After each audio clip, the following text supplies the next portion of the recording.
simpan di atas ataupun di bawah tempat duduk. Yang penancang, sila tegakkan tempat duduk, pasangkan tali keledar. Jadi kami insya-Allah letakkan di tempat yang kosong dan juga tutup tingkap lampu juga. Pastikan elektronik telah bermandi.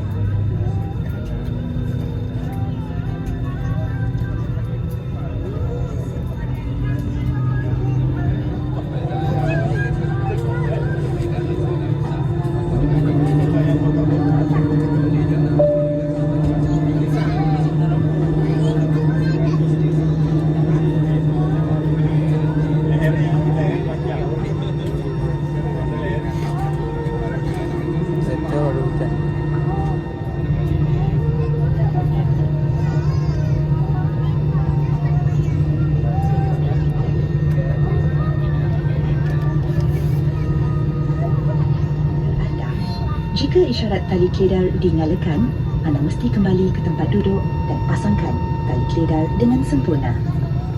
Jika corong oksigen seperti ini terkeluar dari unit di atas anda hanya bila anda berada di pintu pesawat. Pelampung keselamatan ada satu corong. Jika perlu, tiup seperti ini untuk menambah angin dalam pelampung.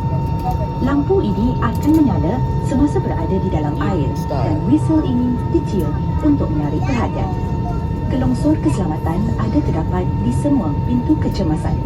Sila beri perhatian anda kepada lokasi pintu-pintu kecemasan yang akan ditunjukkan oleh anak-anak kapal sekarang.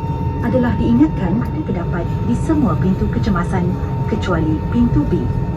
Kecuali pintu B. Semasa kecemasan, tinggalkan barang-barang anda apabila keluar dari pesawat. Jika terdapat asap, tunduk dan gunakan lampu di lantai sebagai panduan ke pintu yang terdekat. Risalah keselamatan ini ada terdapat di dalam saku tempat duduk di hadapan anda. Sila baca dengan teliti. Para penumpang yang duduk bersebelahan pintu kecemasan diminta mempelajari cara-cara penggunaan pintu kecemasan di risalah keselamatan.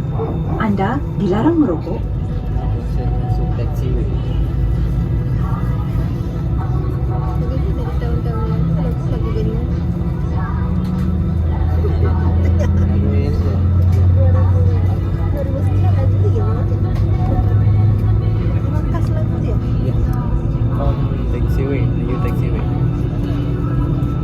Flag angka 426 pada Aceh Kuala Lumpur.